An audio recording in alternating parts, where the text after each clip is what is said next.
आदाब, मैं हूँ वसतुल्लाह ख़ान, मेरे साथ हैं ज़र्रार कोड़ो और शाहज़ेब जिलानी। आज जुमा है, कॉलर्स डे, आप कहेंगे हम सुनेंगे, और जहाँ हमें लगा कि जवाब देना है जवाब भी दे देंगे अगर कोई सवाल होता है।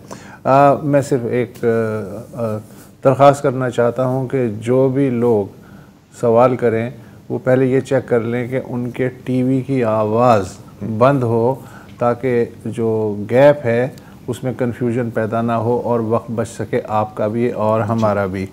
पहले जले जो कॉलर्स हैं वो नवाब शाह से हैं, कामरान अली साहब।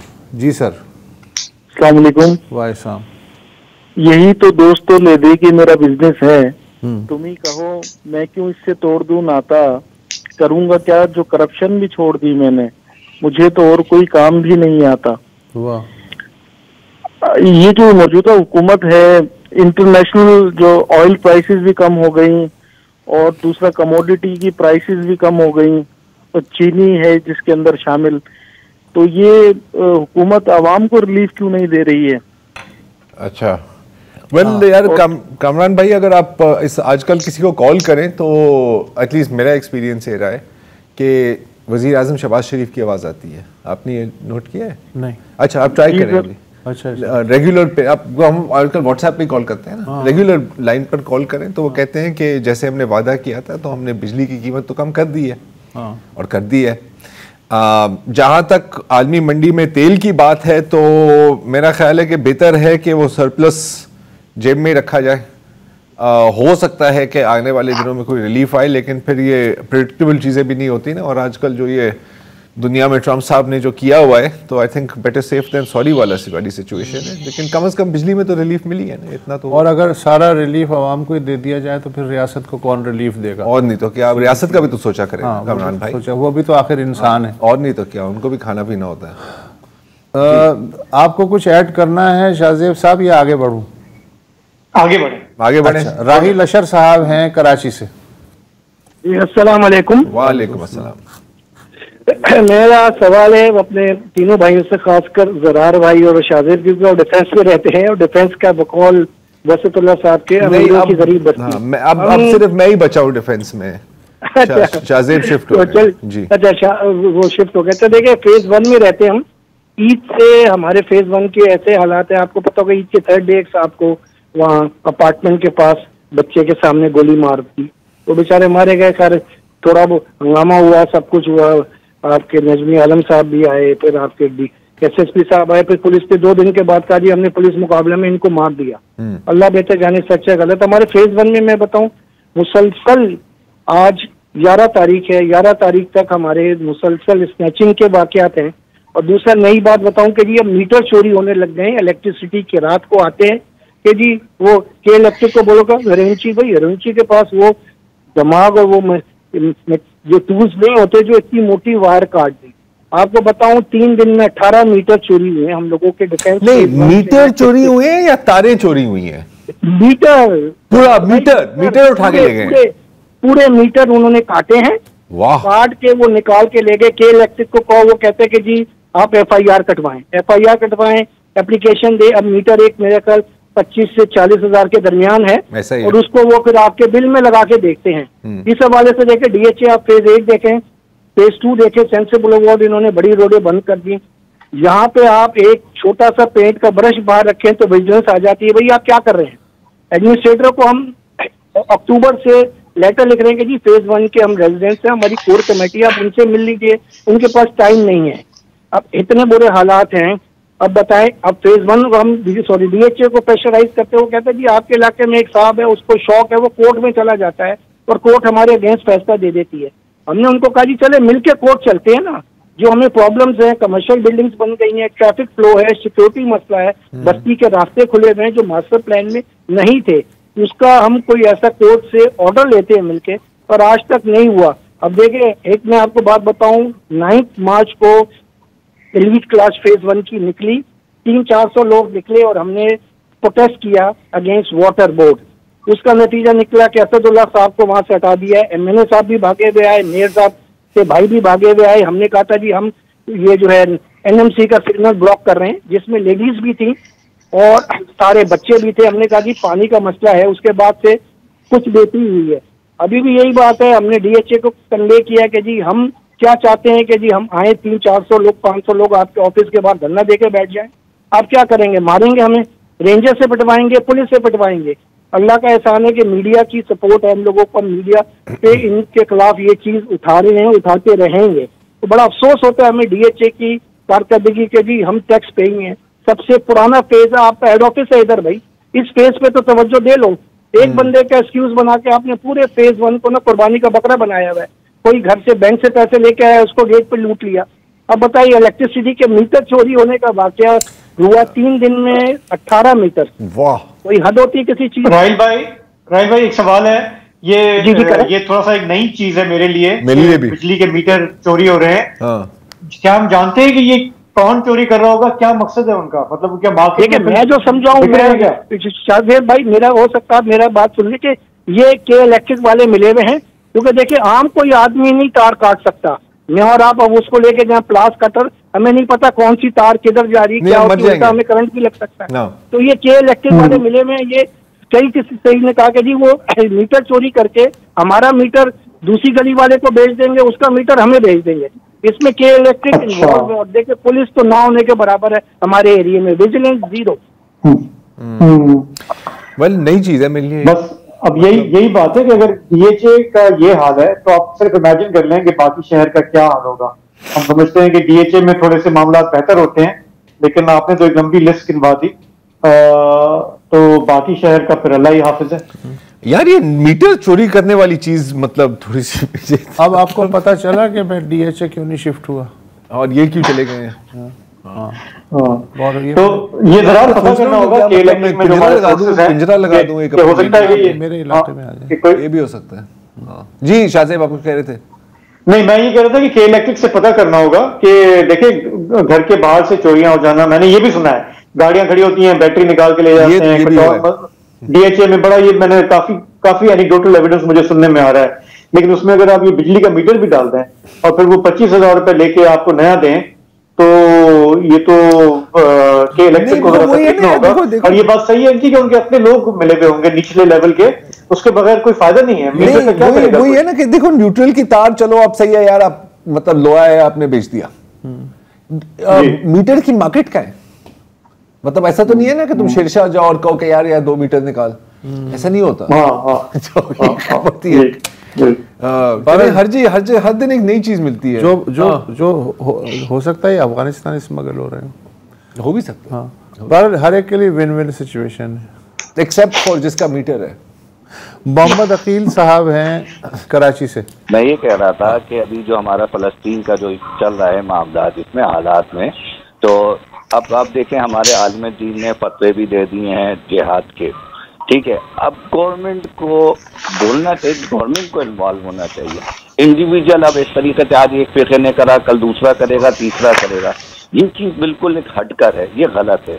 हुकूमत वक्फ की जिम्मेदारी होती है जिहाद का ऐलान। अब जिहाद को जो लेना, अब लोग यहाँ से क्या बाई रोड क्या ट्रक उसमें जाएंगे, बसों में जाएंगे, क्या लेके जाएंगे? ये कहने वाली बातें हैं, बाकी क्यों दे रहे हैं इसलिए अल्फाज इस्तेमाल करके? अकील साहब, ये ऐसे ही ये कहने वाली बातें हैं जी, उन्होंने ऐलान कर दिया। क्या तकलीफ दे अमल है सर, तो बसों में भर के कहाँ जाएंगे? नहीं, वही हुकूमत वक्त देगी। देखें, जाके हमने कोई पत्थर से तो जंग नहीं लड़नी ना, जंग तो हमने हथियारों से लड़नी है, बड़े हथियार। अमेरिका हमने कौन से मारेंगे जाके, या हम इसराइल जाके क्या लेके जाएंगे? हाँ, नहीं, ऐसा कुछ नहीं होगा। बंदे का हम लोग क्या ट्रांसपोर्टेशन करेंगे, मुझे बताएं। अकील साहब, ये रेटोरिक आप इतने संजीदा क्यों हैं? ये नॉन इशू है, ये नॉन इशू है सर। संजीदा होना चाहिए सर, मामला संजीदा है ना। नहीं, मामला संजीदा है, लेकिन इनकी बात संजीदा नहीं है। हाँ, ठीक है ना, इसमें एक फर्क है।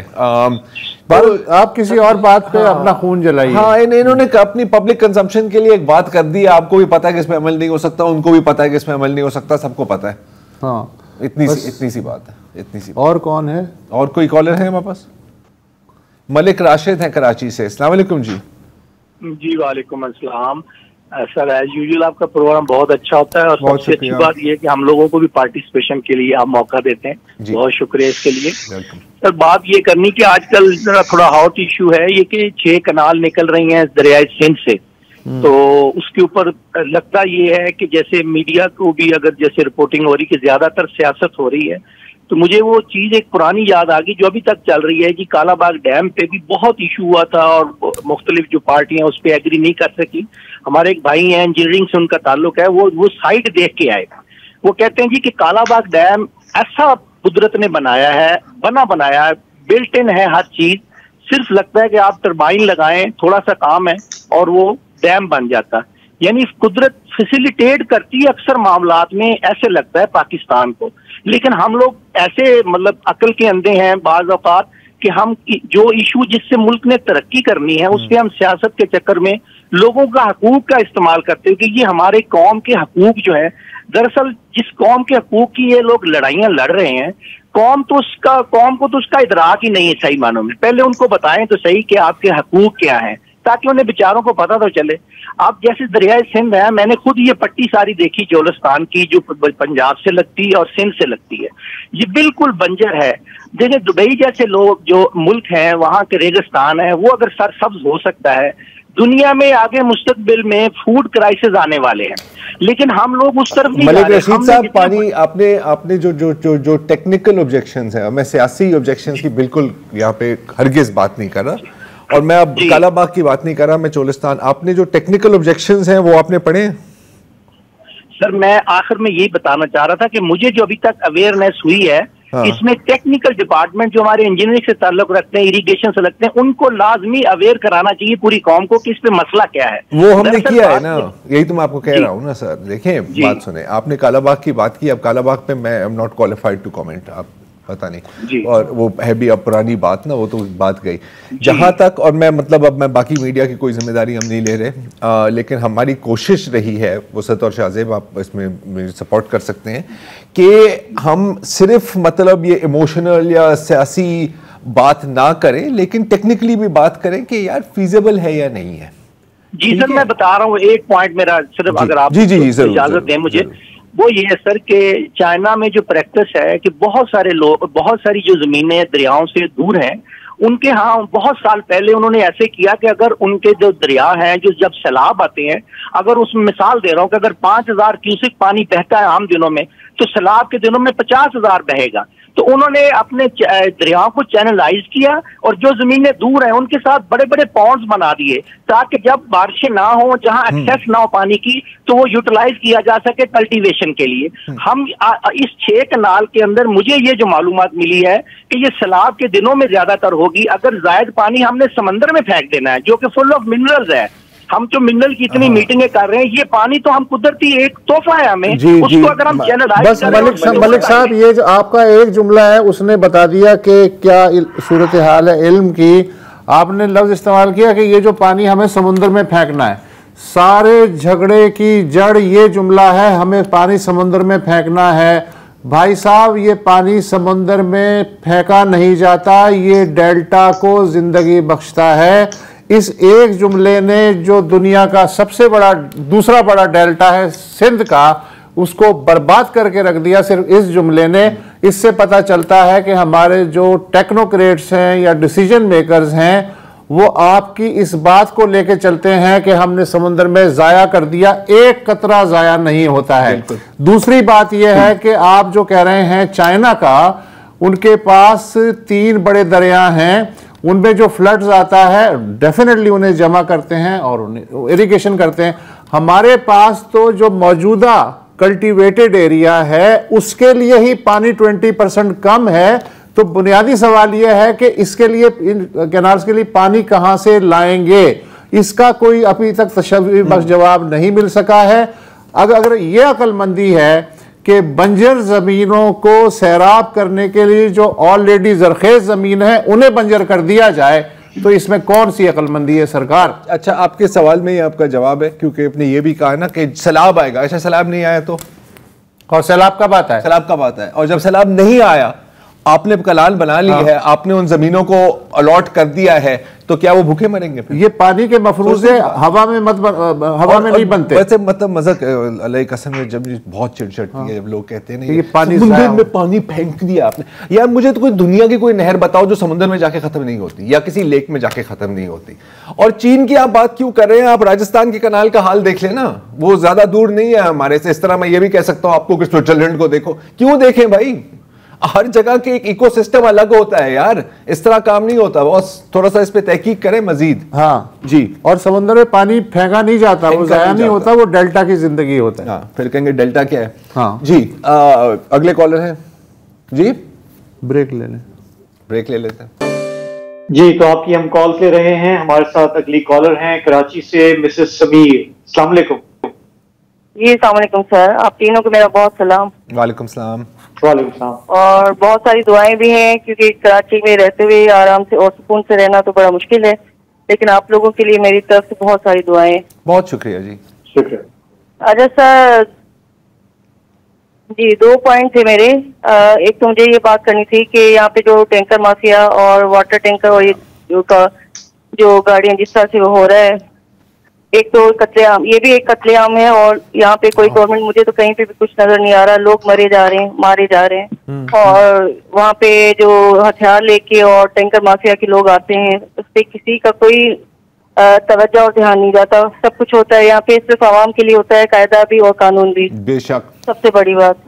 अच्छा, दूसरे एक और पॉइंट था मेरा, एक आपसे मशवरा भी चाहिए था और आपके इल्म में भी लाना था कि लोकल गवर्नमेंट में जो कुछ हो रहा है वो अल्फाज नहीं है कि कुछ बयान किया जा सके।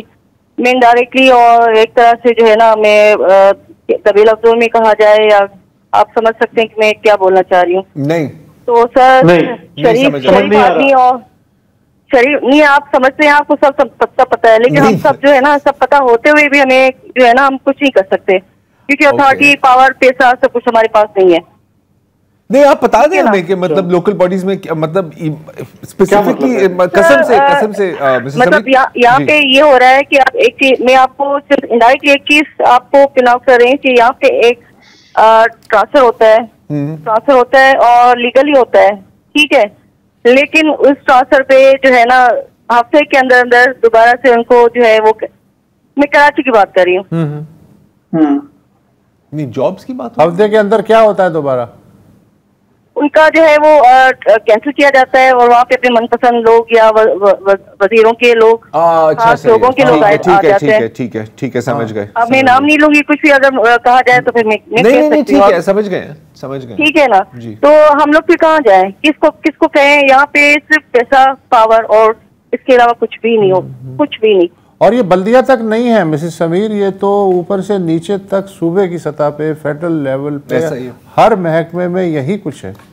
बिल्कुल है सर। तो हमारी गवर्नमेंट, मतलब हम किसको गवर्नमेंट कहें, किसको कानून कहें, किसको इंसाफ कहें, कहाँ जाए? अच्छा सवाल है।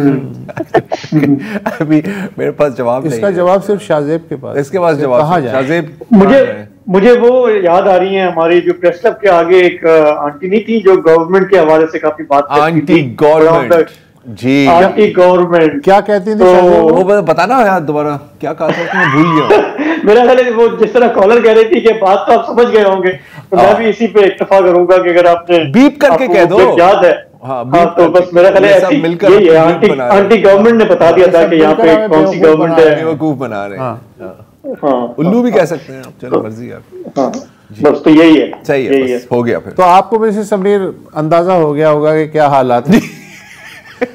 तो देखिए ना, मसला सही से बयान हो सकता है, ना ही उसका हल सही से बयान हो सकता है, क्योंकि पीका का बड़ा डर है कि कहीं पे कोई नाराज ना हो। नहीं, पीके की डर की बात है। दूसरी बात ये कि ऐसी ट्रेजेडी जिसका कोई हल ना हो, वो उसका अल्टीमेट ये है सीन के आप हंस पड़ते हैं उसको एक लतीफा समझ के। ये ट्रेजेडी का मेराज है ये। पीका एक कानून नहीं है, कैफियत है, किसी के ऊपर भी आ सकती है कभी भी। शरीफ मलिक साहब हैं खुशाब से। अस्सलाम वालेकुम जी। वालेकुम सलाम सर, कैसे, ठीक ठाक हैं सर? जी। आजकल जो बर्निंग इश्यू चल रहे हैं ना जी मीडिया के ऊपर, काफी चल रहे हैं। एक तो आपका कराची का डंपर माफिया वाला है और दूसरा ये कैनाल्स वाला है। पहले मैं डंपर माफिया के बारे में बात करूंगा कि डंपर माफिया के बारे में मीडिया पे भी अभी आ रहा है कि इनमें से ज्यादातर जो है इनके डॉक्यूमेंट्स भी जेली हैं। होंगे, ठीक है ना। तो एक गवर्नमेंट ने वेबसाइट बनाई हुई है, उसकी अपना एप्लीकेशन भी है MTMIS, जिसके ऊपर पहले हर बंदा चेक कर सकता था कि फलां जो गाड़ी गुजर रही है उसका नंबर जो है उस पर डालें, वो आपको पता चल जाता था कि ये गाड़ी जो ट्रक जा रहा है, ट्रक के ऊपर जो नंबर लगा हुआ है मोटरसाइकिल का है, कार का है या ट्रक का है। सही है। अभी मैंने वेबसाइट खोल के देखी है तो उसके ऊपर गिलगित बल्तिस्तान और बलूचिस्तान का डाटा तो सिरे से अवेलेबल ही नहीं है। बाकी पंजाब की और जो इस्लामाबाद की वेबसाइट थी उसमें एक नया फीचर डाल दिया गया है ताकि आम आदमी जो है उसके ऊपर कोई चीज चेक ना कर सके। इस्लामाबाद वालों ने जो है गाड़ी की डेट ऑफ रजिस्ट्रेशन डाल दिया है कि अगर आप गाड़ी की डेट ऑफ रजिस्ट्रेशन डालेंगे तो तब आप चेक कर सकते हैं, गाड़ी का नंबर देंगे और गाड़ी की डेट ऑफ रजिस्ट्रेशन देंगे।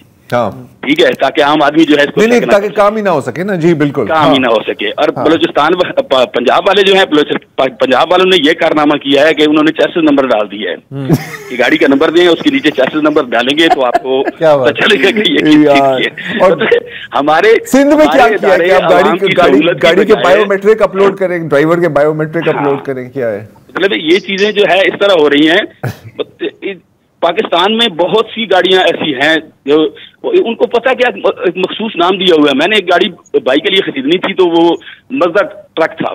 जब मैंने उसके डॉक्यूमेंट चेक किए तो वो डॉक्यूमेंट उसके मर्सिडीज के लगे हुए थे। तो मैंने उसको पूछा, मैंने कि यार ये तो मर्सिडीज के डॉक्यूमेंट हैं, आप मुझे मजदा गाड़ी दे रहे हैं। कहता है जी ये फौजी फ्रेम होते हैं। मतलब ऊपर बॉडी जो है मजदा की रखी हुई है, नीचे चेसिस जो है चेसिस जो लगा हुआ है मर्सिडीज का। मतलब हाइब्रिड है यार, हाइब्रिड है यार। ये तो जैसी हुकूमत वैसी गाड़ी, कोई मसला नहीं यार। मतलब ये चीजें जो है हम हाईलाइट इसीलिए करते हैं कि अवाम की सहूलत के लिए। अब मैंने एक दफा मुझे इत्तेफाक हुआ, मैं एक पेट्रोल पंप पे गया, वहां मैंने गाड़ी देखी, फॉर्च्यूनर गाड़ी थी। उसमें कुछ लोग बैठे हुए थे और साथ उनके गार्ड्स थे, जाहिर है असला वाले। पेट्रोल पंप पे मैं पेट्रोल डलवाने लगा हूँ तो वो जनाब गार्ड सारे बाहर निकल आए हैं, लोगों को धक्के चक्के मार के इधर उधर कर दिया, हट जाए पीछे, हट जाए पीछे, हट जाए। अच्छा, मैंने कहा, मुझे बड़ी फिक्र हुई, मैंने कहा यार इस गाड़ी में कौन हो सकता है। मैंने उस गाड़ी का नंबर नोट किया, उस वक्त ये वेबसाइट ओपन थी। जब मैंने उस गाड़ी का नंबर उस पे वेबसाइट पे डाल के देखा तो वो 1998 मॉडल की किसी लैंड क्रूजर का नंबर था। बस मैं शुक्र है, मेरा ख्याल था आप कहने वाले कोई CD70 थी। अच्छा, अब उस गाड़ी में कोई बहुत बड़ी सामी बैठी हुई थी। मसला ये है कि ये जो बड़ी बड़ी गाड़ियों वाले लोग हैं असल में हादसा का सबब तो यही बनते हैं। छोटी छोटी गाड़ियों वाले, मोटरसाइकिल वाले ने, सुजुकी वाले ने बेचारे, उनके पास तो जो गाड़ियां होती हैं वो नॉन कस्टम पेड होती ही नहीं है। तो दूसरा जो बर्निंग इशू आप बात कर रहे थे ना अभी, इसकी कैनाल्स वाली, तो कैनाल्स का ये इशू जो है ये पहले भी शुरू हुआ था जब ग्रेटर थल कैनाल बनी थी तो परवेज मुशर्रफ के दौर में। मेरा क्योंकि ताल्लुक इसी इलाके से है जहाँ से ग्रेटर थल कैनाल निकलती है। ठीक है, मैं आप बेशक अपने नुमाइंदे को भेज के वहां से चेक करवा लें, ग्रेटर थल कैनाल में पानी कभी भी नहीं छोड़ा गया। जिस पर्पज के लिए वो बनाई गई थी और जो बताया गया था वो पर्पज ये था कि जब फ्लड आते हैं तो दरियाओं में पानी नाकाबिले बर्दाश्त हो जाता है, उससे माली और जानी नुकसान होता है। ग्रेटर थल कैनाल में पानी सिर्फ उस वक्त छोड़ा जाता है जब फ्लड आते हैं। मैं इस चीज का विटनेस हूँ, अगर आप चेक करवाना चाहें तो चेक करवा लें। यही वाला जो इशू है, जो 6 कैनालों का इशू चल रहा है, पंजाब गवर्नमेंट का स्टैंड ये है कि हम सतलुज और चनाब का पानी जो है वो जब उसमें फ्लड आते हैं, इंडिया पानी छोड़ देता है तो हमारे इलाके जो है, जो हमारी फसलें होती हैं काश्त की हुई होती हैं, उन पे पानी आ जाता है, फसलें बर्बाद हो जाती हैं। ठीक है, तो ये चीज है मेरे ज़हन में, ये है कि ये दोनों हुकूमतें, सिंध और पंजाब की हुकूमतें, बजाय मीडिया पे बैठ के आपस में बैठ के इसको डिस्कस करें मामले को, असल में सिचुएशन क्या है। यही है, अगर इससे भी मामला हल नहीं होता तो चुलिस्तान का जो इलाका है उसको सिंध में शामिल कर दें ताकि सिंध का एतराज खत्म हो जाए। हमने पहले भी ये सजेशन दी थी कालाबाग डैम के बारे में कि कालाबाग डैम अगर इतना मुतनाज़ा हो गया है, कम से कम 2 सूबे उस पर एतराज कर रहे हैं, एक सरहद उस पर एतराज कर रहा है, एक सिंध एतराज कर रहा है। मियाँवाली का जो इलाका है जहाँ कालाबाग डैम बनना है, अगर उसको सूबा सरहद में शामिल कर दिया जाए तो सूबा सरहद का एतराज उस पर खत्म हो जाएगा। मामला सिर्फ रॉयल्टी का है कि उसके वहां से जो रॉयल्टी होनी है वो पंजाब को ना मिले। ठीक है, मेरे हिसाब से मुतनाज़ा मामला ये इस वजह से बन रहा है। ठीक है, ये भी एक सजेशन है। और ये बात हुई ना कि गाड़ी माज़दा है और अंदर से मर्सिडीज़ है या जो भी, मुझे याद है एक दोस्त के पास ऑल्टो होती थी, उसके पास स्टिकर होता था, मैं बड़ा होकर ना लैम्बोर्गिनी बनूंगा। तो कुछ ऐसा ही है। बहरहाल एक वक्फा ले लेते हैं जी। तो हमारे अगले कॉलर हैं तारिक अहमद साहब लाहौर से। अस्सलाम वालेकुम तारिक साहब। जी वालेकुम अस्सलाम जनाब। मैं आप सब लोगों को एक अप्रिशिएट ये करूंगा कि आपका जो एक एपिसोड 2 दिन पहले आपने गाजा के ऊपर दिखाया वो बहुत अप्रिशिएबल था, और मेरी रिक्वेस्ट ये है कि आप इस चीज को बारहा दोबारा दिखाइए। हम पाकिस्तानियों को ये देखना चाहिए, और अगर आप लोग दिखाएंगे तो हमारे लिए बहुत जरूरी है। तो आई मस्ट अप्रिशिएट कि वो आपका। Thank you. अच्छा, दूसरा मेरा एक फीडबैक सिर्फ ये है कि जो आप DHA कराची के बारे में बात कर रहे थे, मैं DHA लाहौर में रहता हूँ। यहाँ आपको भी अपना वाकया भी सुनाता हूँ कि मेरे यहाँ ऊपर सोलर लगा हुआ है। सही है। तो हमारे यहाँ चोरी इतनी खूबसूरत हुई सोलर की, हमारे यहाँ 2-4 दिन बाद पता लगा कि सोलर में कोई एरर हो गया। तो जो इलेक्ट्रोड लगा हुआ था वो चोरी हो गया। 4-5 दिन बाद पता लगा कि वो 2-4 लड़के ऊपर चढ़े थे, जिनके पीछे हमारा चौकीदार गया, मगर वो उसने खूबसूरती से ये किया कि वो इलेक्ट्रोड तोड़ा और दूसरे साथ वाले प्लॉट में फेंक दिया। अब चौकीदार उसके पीछे भाग गया और उसके हाथ में कुछ नहीं था, तो ही डिडंट सी के व्हाट हैपेंड। राइट। और 2-4 दिन बाद हमें पता लगा कि वो इलेक्ट्रोड नहीं है वहाँ। वाह, ये दूसरा एक बात। तीसरा मैं एक आपसे सिर्फ पूछना चाह रहा हूँ, एक आपसे, आप एक्सपर्ट बैठे हुए, तो आपसे पूछना ही चाह रहा हूँ कि हमारे मुल्क में हर वक्त ये बात होती है कि ये चीज महंगी हो गई, ये चीज महंगी हो गई। मैं फार्मास्यूटिकल सेक्टर से हूँ, मुझे ये बताएं कि ये हमारे मुल्क का इतना बड़ा अलमिया क्यों है? फार्मास्यूटिकल कंट्रोल हो सकती है, तो चीनी और दूसरी कमोडिटीज गवर्नमेंट क्यों नहीं कंट्रोल कर पाती कि 50 रुपए चीनी की कीमत बढ़ जाती है, आटे की कीमत बढ़ जाती है? तो क्या ये मुमकिन नहीं है? हो सकता है? ये मेरा आपसे सवाल है। That's it, thank you. Shahzeb, क्यों नहीं हो सकती? देखें, हमारा तजुर्बा ये बताता है कि हमारी जो सरकार है उसमें काफी सारे वेस्टेड इंटरेस्ट होते हैं, और वो चाहे कोई भी सियासी गवर्नमेंट हो, हमारे यहाँ जो पावरफुल लॉबीज हैं, चाहे वो शुगर की हो, चाहे वो दीगर प्रोडक्ट्स की हो, उनका असर हर गवर्नमेंट में रहता है। और हमने ये देखा कि इवन केयर टेकर गवर्नमेंट में भी हमने देखा, जो सपोजिटली एक न्यूट्रल सरकार होती है, वहां भी हमने देखा कि उनका इतना इन्फ्लुएंस होता है कि पहले मिसाल के तौर पे हम कहते हैं कि शुगर हमने बहुत ज्यादा पैदा कर ली है, हम इसको एक्सपोर्ट करेंगे। चंद महीने के बाद हम कहते हैं कि ओहो, हमने बहुत ज्यादा एक्सपोर्ट कर ली, अब हम इंपोर्ट करेंगे। दोनों दफा जो है हमारे यहाँ वेस्टेड इंटरेस्ट जो है, जो लोग हैं वो बेनिफिट करते हैं। आपको पता है कि हमारे जो 2-3 बड़े बड़े सियासी खानदान हैं इस मुल्क में, उनका बराह रास्त उनके स्टेक्स हैं शुगर मिलों के हवाले से। और ये कोई मजाक नहीं होता, शुगर इंडस्ट्री लगाना, ओन करना, उसमें शेयर्स होना, ये अरबों की बातें हैं। तो जब ऐसे आपकी गवर्नेंस इस तरह की होगी तो उसका खमियाजा कोई ना कोई तो भुगतेगा, और वो आप और हम होंगे। जब चीनी की शॉर्टेज हो जाएगी, वो महंगी हो जाएगी, तो हमारी जेब पे असर पड़ेगा। और हमने 12 अपने वजीरों को कहते सुना कि यार अगर चीनी महंगी हो गई तो क्या है, थोड़ा सा चीनी कम कर लो, डायबिटीज हो जाती है। मशवरे भी फिर वो देते हैं। तो ये हमारा 12 हमने देखा है कि ये हमारा सिस्टम है। इससे ज्यादा मैं क्या ऐड करूं? कुछ यूं ही है। तो तारिक साहब, बहुत अफसोस हो आपके इलेक्ट्रोड के बारे में सुन के। तो मतलब चोर भी काफी टेक्निकल हो गए हैं, इसका मतलब है ना? हाँ, वही चीज चुराते हैं जो वाकई होनी चाहिए। अब मेरे तो इलेक्ट्रोलाइट्स चोरी। आपके इलेक्ट्रोलाइट्स चोरी होते हैं, रात को लोग टीका लगा के निकाल लेते हैं, ऐसा? ठीक है, देखो ये भी हो रहा है यहाँ पर। एनीवे, रियाज खान है कराची से जी। अस्सलाम वालेकुम। जी वालेकुम सलाम। अस्सलाम वालेकुम। वालेकुम सलाम। कैसे हैं सर आप लोग? ठीक हैं? बस खैरियत।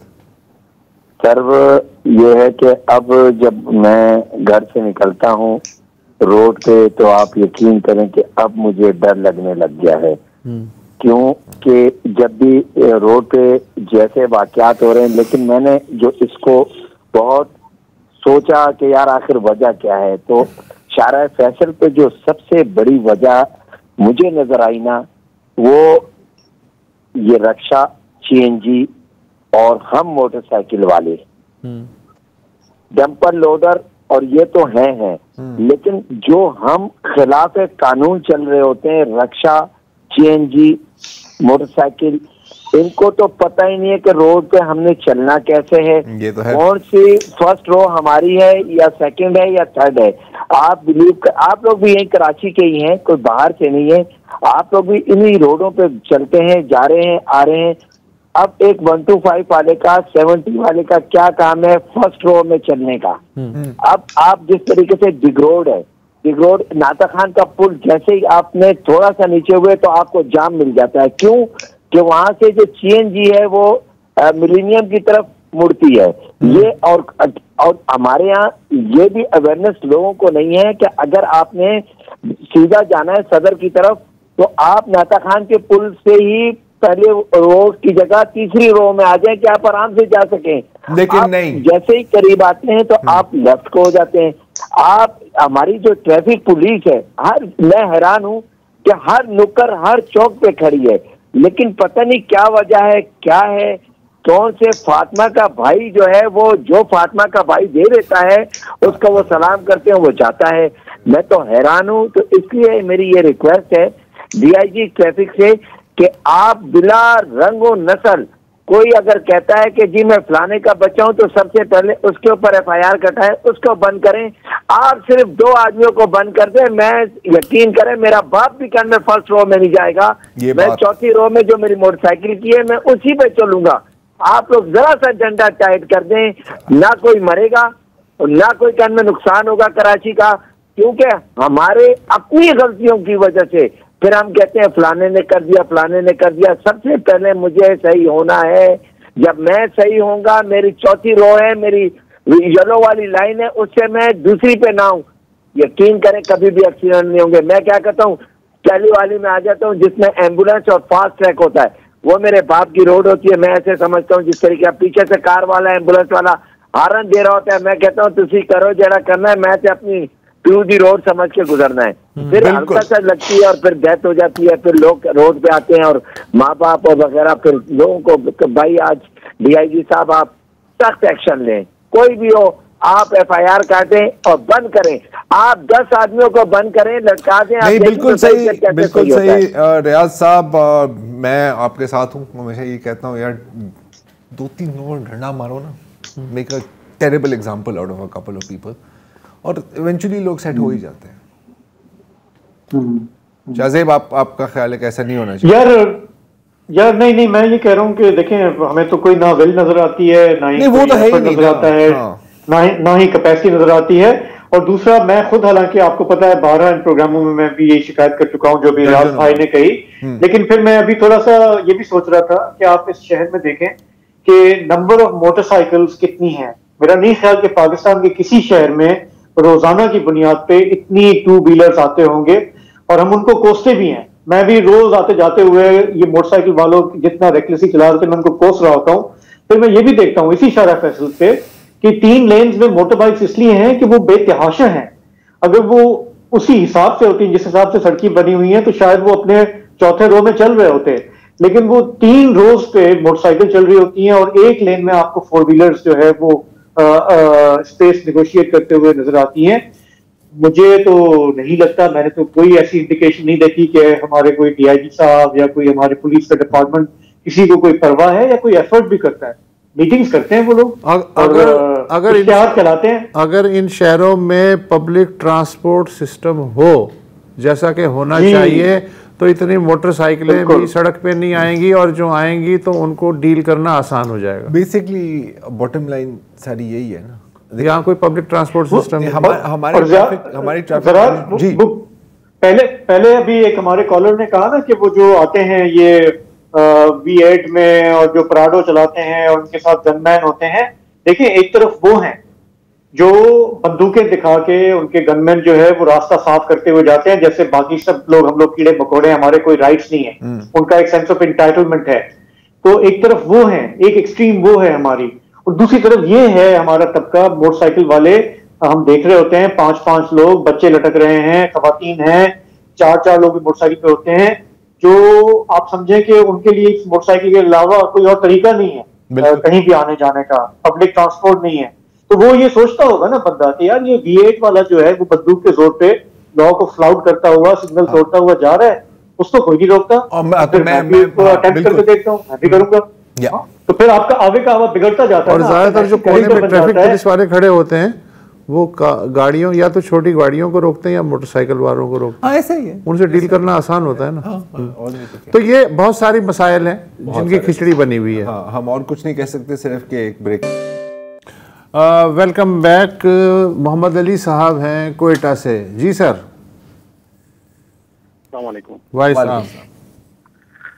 मोहम्मद अली बात कर रहा हूँ कोयटा से सर। जी। सर मैं एक 9,400-500 के करीब जो है कैंडिडेट्स हैं, उनके एक ट्रॉमा कहें, मेंटल एग्नी कहें, जो हम सफर कर रहे हैं उसके बारे में कुछ बात करना चाहूँगा। जी। वो बात यह है कि सर कोई 2023 के शुरू में जो है बलूचिस्तान गवर्नमेंट ने टीचिंग की पोस्टें अनाउंस की थी 9,400 के आसपास। तो उसके ऊपर टेस्ट हुआ सर।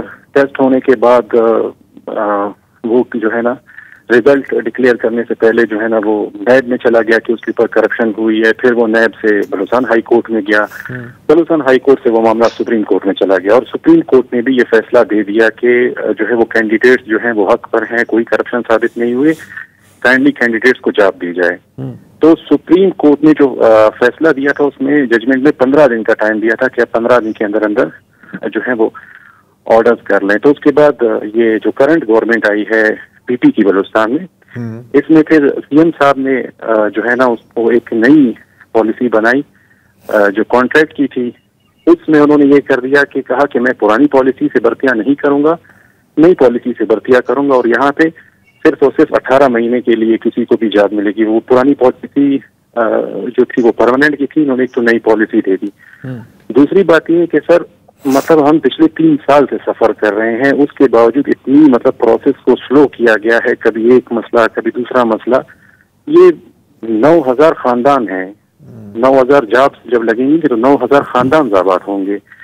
तो मैं सर सिर्फ रिक्वेस्ट ही कर सकता हूँ, हमारे जो सीएम साहब हैं वो अक्सर जो है ना वो कानून की बात करते हैं, वो जो है ना कहते हैं कि रूल ऑफ लॉ होना चाहिए। तो उनसे सिर्फ यही रिक्वेस्ट है कि सर आप खुद भी थोड़ा सा कानून माने, सुप्रीम कोर्ट का ऑर्डर है, आप उसको तो मान लें, आप उसकी बुनियाद पे तैनाती तो कर लें। इतनी सर उनसे रिक्वेस्ट है मेरी। हम सफर कर रहे हैं बहुत ज्यादा इस मामले में सर। नहीं, जायज मुताबिक है आपका और उम्मीद है कि वो ये सुन लेंगे और इससे भी बड़ी उम्मीद ये है कि इसके ऊपर कुछ काम होगा। और अगर तौहीन अदालत का भी लग जाए नोटिस तो भी मुझे नहीं लगता उसका कोई फ़र्क पड़ेगा या नहीं। मुश्किल है, मुश्किल है। जावेद खोड़ो हैं कराची से। अस्सलाम वालेकुम जी। वालेकुम सलाम। उसतुल्लाह खान साहब, शाहजेब जिलानी साहब, ज़रार खोड़ो साहब, मेरी तरफ से सलाम। वालेकुम सलाम। सलाम। आज आप तीनों ने स्पेशली उसतुल्लाह खान साहब ने पानी के मामले में मैं कहूँगा कि अपना हक अदा कर दिया, जैसे सहाफत का हक होता है कि मलिक अरशद साहब को जो उन्होंने जवाब दिया पानी ज़ाया होने के ऊपर कि समंदर में पानी ज़ाया हो जाता है, तो उसतुल्लाह खान को मेरी तरफ से सलूट। और थोड़ा सा अभी उसी भाई के सवाल पे आते हैं कि कालाबाग डैम उन्होंने विजिट किया, कालाबाग डैम मैंने भी विजिट किया है। तो मैं थोड़ा आजकल इसी मसले को पढ़ भी रहा था, सुन भी रहा था, तीनों को भी सुनता हूँ, दूसरे पानी के जो माहिरीन आते हैं आपके प्रोग्राम में उनको भी सुनता रहता हूँ कि दुनिया का दूसरा नंबर बड़ा डेल्टा हमारा सिंध का है।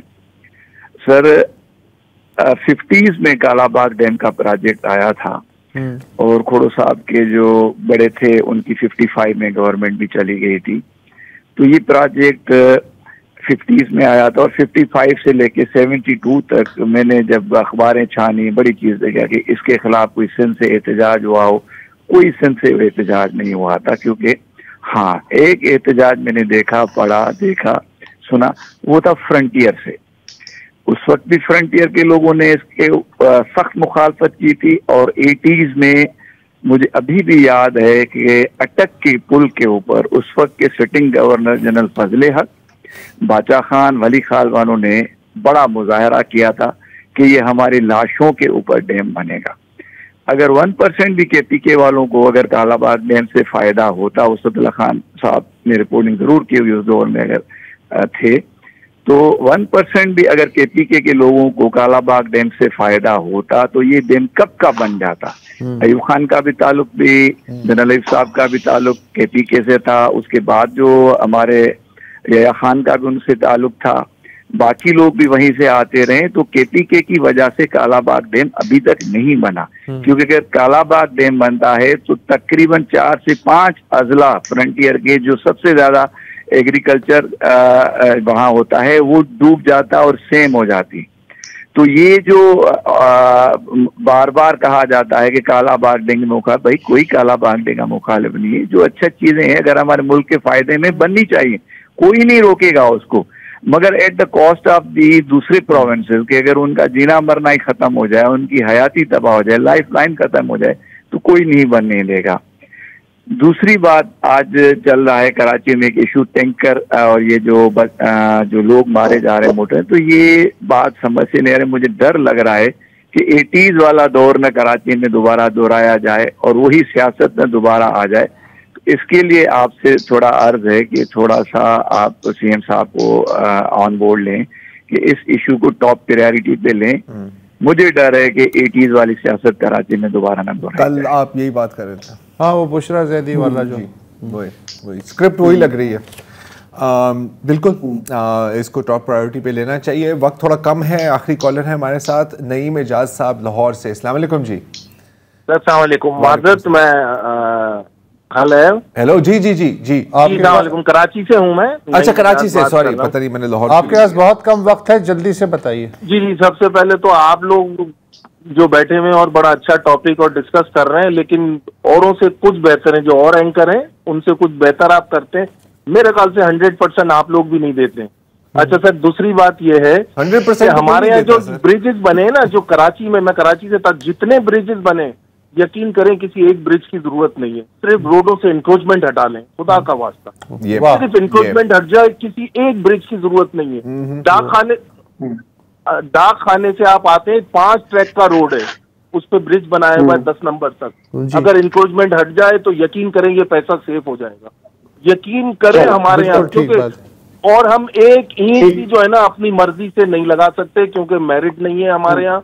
और मुझे मेरा एक आखिरी सवाल है, शॉर्ट में, आप लोगों का टाइम कम है, मुझे आप ये बता दें, हमारे मुल्क कराची में कोई ऐसा सरकारी डिपार्टमेंट जहाँ पब्लिक डीलिंग हो और वो बगैर पैसों के काम कर दे? मैं आपको चैलेंज देता हूँ, कोई एक नाम बता दीजिए मुझे। आप पूरे सूबा सिंध में कोई ऐसा डिपार्टमेंट बता दें। तो मैं तो कराची से बाहर नहीं जाता, आप 200% सही कह रहे हैं। कराची सिंध में ही है ना भाई, मैं तो पूरे सूबे की बात कर रहा हूँ, आप तो सिर्फ दारुल हुकूमत की बात कर रहे हैं। ऐसा ही होगा सर, ऐसा ही है, लेकिन ये चीजें सही कैसे होंगी सर?